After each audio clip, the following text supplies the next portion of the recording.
Hi, my name is Jeff Hecker. I'm the Dean of the College of Liberal Arts and Sciences here at the University of Maine in Orono. It's June 20th, 2013, and I'm going to spend a few minutes with you talking about higher education. And in particular, I'm going to talk about publicly funded higher education. So let me start. It's a surprise to no one, and it's not news, that public education are facing some very serious challenges right now. I'm not sure there's ever been a period in time when public education didn't face some challenges, but these are very serious challenges for publicly funded higher education. The challenges come from a variety of sources. The most significant, and maybe the most important one, is the rising cost of higher education. And I wish I could tell you higher education is going up in cost because of ABC. There isn't a simple answer to why it's going up, but it has gone up dramatically.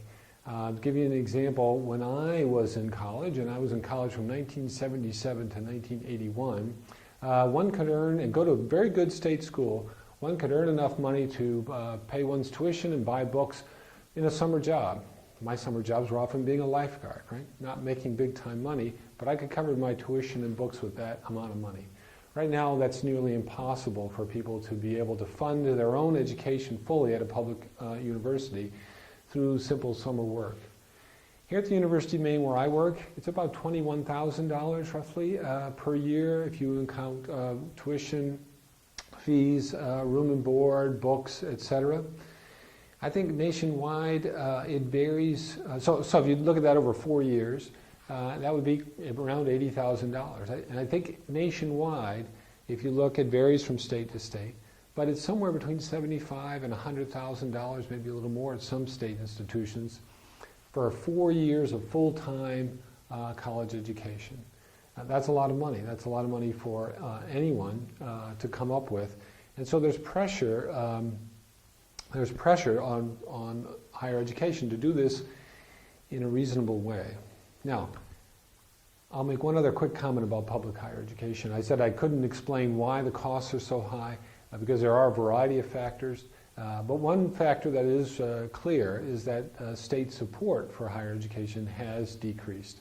And again, I'll just using our state institution as an example, roughly 10 years ago, roughly about 65% of the cost of running the University of Maine was provided by the state. Now that's around 36%. And actually at 36%, we're doing pretty good by comparison to our peers, our peer institutions. The terms that people use, I think, indicate this change. So we were state universities. Then they became referring to ourselves as state-supported universities. And then state-assisted universities. And now I think the term they like is state-affiliated universities, indicating the change.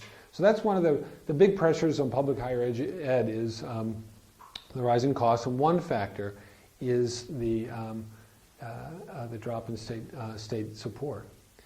Now, there are other pressures on higher education. We all know that information is now so easily readily available online, and education is available online. And so there are private for-profit universities that advertise aggressively for students and offer an alternative to coming to a public higher education. There are also MOOCs, right? Massive open online courses that students can take at no charge. You can take courses in physics from professors at MIT at no fee. You can go online and go to this MOOC. So that presents challenges to public higher education. So what we find ourselves is in a situation where we have to justify our existence, and given the rising costs, people ask questions about, is it worth it? What's the return on investment? And if I'm going to put in $100,000 into educating my son or daughter, is it worth it? How does it benefit the individual? Now, as I mentioned, I'm the Dean of the College of Liberal Arts and Sciences, so one of the most common questions I get from a parent is something like, well, what can my son, daughter do with a degree in fill in the blank? So it might be psychology, English, history, math, because the question is all around return on investment. And that's an important question if you're going to look at these kinds of funding. So in higher education today, the discourse has shifted pretty dramatically, if you look back over even, say, 25 years, toward job preparation. How are we doing in terms of preparing people for the job market? Are they employable? Will they be able to get jobs? And two, are we educating them in the areas that they need, that the country needs or the state needs in terms of employment? So the euphemism now that's used is called alignment. How does the educational curricula at a public university align with the state's needs? How does it align with the jobs that are available? So there's been this increasing focus on jobs and job preparation as an important part, and for some people, the only important part about higher education and the purpose of higher education. Now, there's a couple of consequences of that. Some of it, as I said, is this question that parents ask, and again, it's a reasonable question. Another consequence is there's been pressures in different ways to focus on areas in higher ed that lead to jobs, immediately upon graduation. My area of discussion today is public higher education, and there are some state legislatures that are asking that question, saying, well, should we fund education in areas that don't lead to jobs is the concern. Florida is often a leader in this kind of discussion.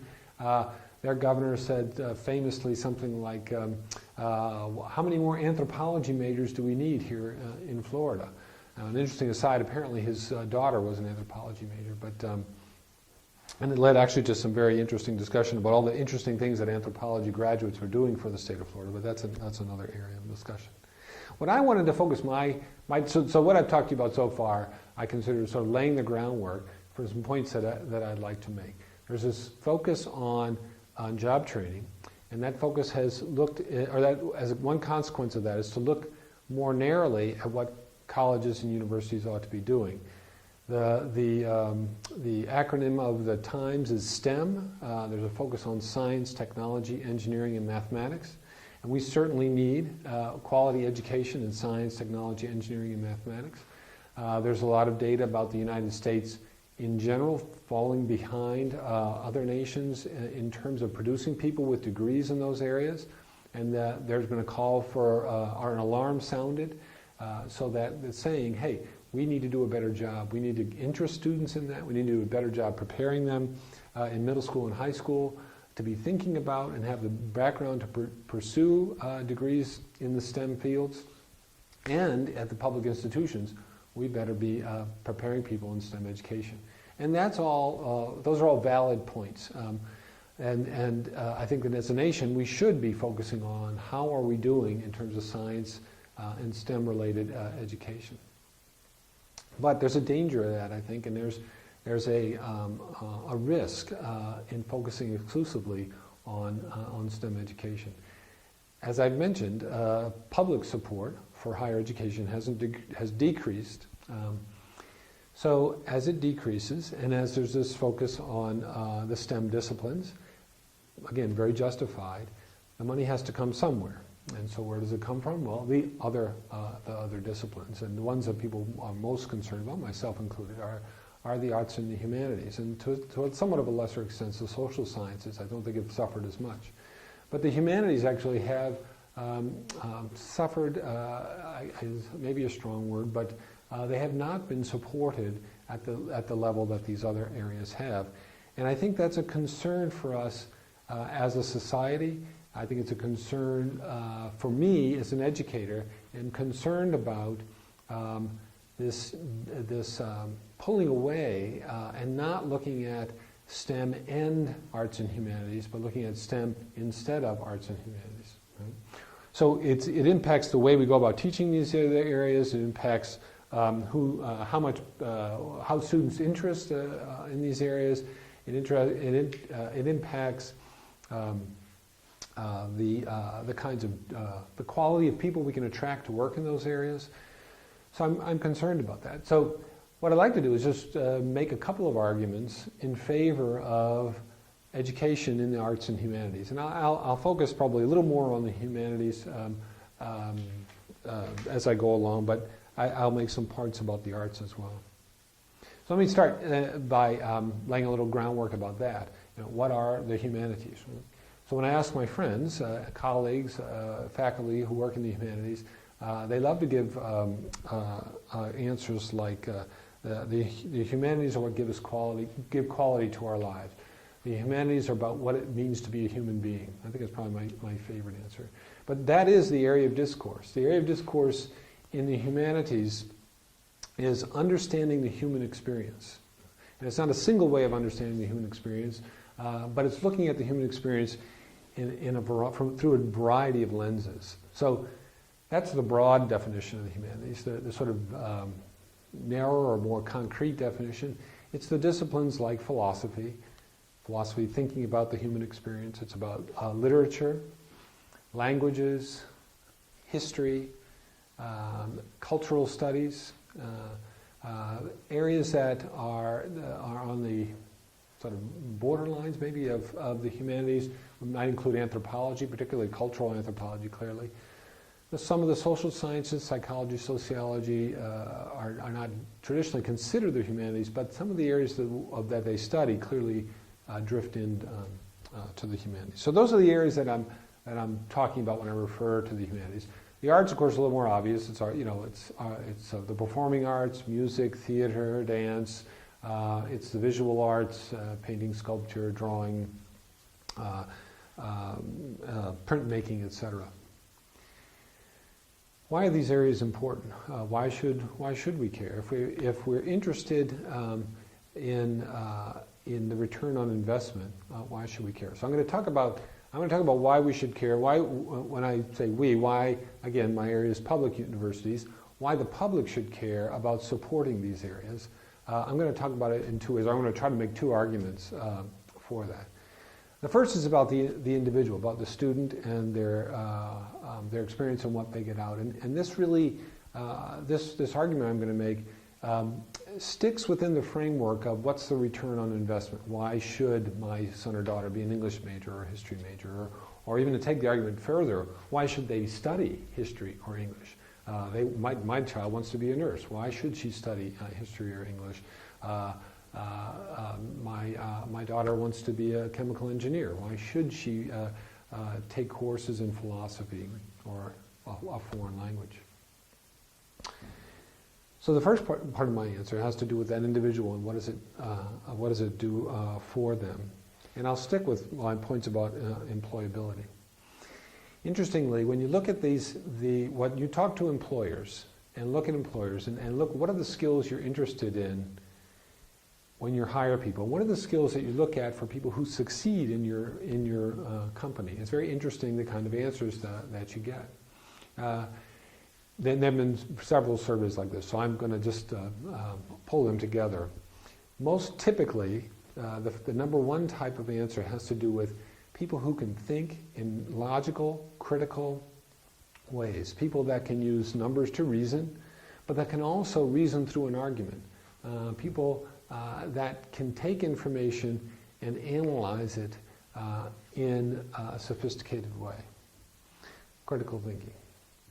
What happens in the humanities, right? What happens when a student writes a history paper? A student who writes a history paper that says, in 1812 there was a war. In 1812 the British were in the war and the United States were in the war. That's a D paper, right? That paper just doesn't talk about the War of 1812. The paper that's an A paper, the paper that the student strives to write, and the faculty member tries to develop in the student, is one that thinks about what were the issues that led to this? What were the economic issues? What were the cultural issues? What were even language issues that impacted and made this decision? And what were the ethics of that decision? Who made the decision that human lives would be expended toward this goal? And was that a right or wrong decision? Weighing out those things, that takes looking at information critically, not looking at information and belching it back, but looking at it at it critically. That's what's important to an educated citizen. When I talk with students who are new to the university and I'm welcoming them and orienting them, I always say, hey, I could ask you a trivia question. Sometimes I'll say, hey, okay, who can tell me what was the name of the ship that Charles Darwin sailed in when he went around the Earth? And pretty much often, no one can get it. I said, now if I gave you your laptop or your smartphone, I could click a timer and I bet one of you could get it within 25 to 30 seconds. Right? It's the HMS Beagle. That's because information is out there. We're in the information age. There's a ton of information. And I say, look, you can get that answer within 30 seconds. Big whoop. So can about 1 billion other people. That's not education. Looking at information and critically evaluating is what we can help you do. And that's what companies are interested in. I'll run through some of the others too.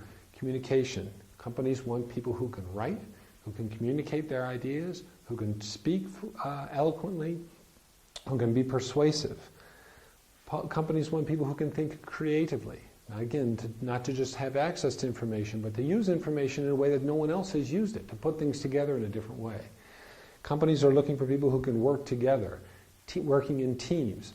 The big challenges now facing, regardless of the type of company you're talking about, have to be solved in teams. So to work in a team, you have to understand other people. How are they like you and different than you? What are their cultural experiences? How can you communicate with them? Those are the skills that you learn through the humanities. Let me shift from the individual to the broad, and then I'll close out. I think the public should invest in humanities education, not only because it prepares our students to be successful in the workforce, not only for their first job, because we all know that your first job is not your career job. That you can see different estimates, but it's 6 to 10 is the range I usually see of jobs or careers that people will have throughout their lifespan. So you can train them for that first one. Training them for the lifetime is a different thing. But even, say, let's move away from that for a moment. Why should as a society we say these areas are important? And I'll hearken back to someone that we all in the United States know of, and that's Thomas Jefferson. Right? Thomas Jefferson accomplished a whole variety of things, including helping to create our country. But one of the things he was most proud of was creating the University of Virginia, the first public university. In fact, he wanted that on his tombstone, that he'd written the Declaration of Independence and founded the University of Virginia. Anyway, what Jefferson, I jotted it down, what Jefferson said about education, among other things, he said, an educated citizenry is a vital requisite for survival of a free society. And I love that, because that is very true. We need educated people to make wise decisions. The humanities provide an important focus for that type of education. The humanities, again, as I've already said, help people to learn how to think critically. So that when a leader, a democratic elected leader, or a leader of a company says, this is the way things are, a critical thinker asks why, and what's your reasoning for that, and can you explain it to me? Not persuaded by the personality, but persuaded by the argument. And that's essential to a successful democracy. But a democracy, particularly in a country like ours, with the complexity and the diversity involved, we need to be able to understand other people's experiences. Right? So if I'm interested in rural poverty, for example, and I read a bunch of statistics about how people who grow up poor in rural areas have higher teenage pregnancy rates, smoke at higher levels, have higher levels of obesity, and are less successful in the job market, that's fine, I get that information. If I read The Beans of Egypt, Maine, I understand that in a whole different way. I understand that experience of being rural poor in a different way. And I think that helps me to be an empathic citizen who can participate in a democracy with people who've had that type of experience. One other way, again, that I think it's important for a democracy, that people have an education beyond the job training. If you think about history, and you think about where we are in our context for our experiences, if you don't have a view of where you've come from as an individual, but also as a society, the things that we've gone through, the steps that we've taken, the changes that we've experienced, it's hard to understand the human experience now. If you look at race relations in the United States right now. One might say we have an African American president, everything is fine, right? But that's a very narrow view about the relationships among races. Expand a little wider, it was only 50 years ago that African Americans couldn't drink from the same water fountain or use the same lavatory as Caucasian Americans. Go back further, and of course we have an ugly scar of history, of slavery in our history. So putting our experiences in context historically is essential for understanding things.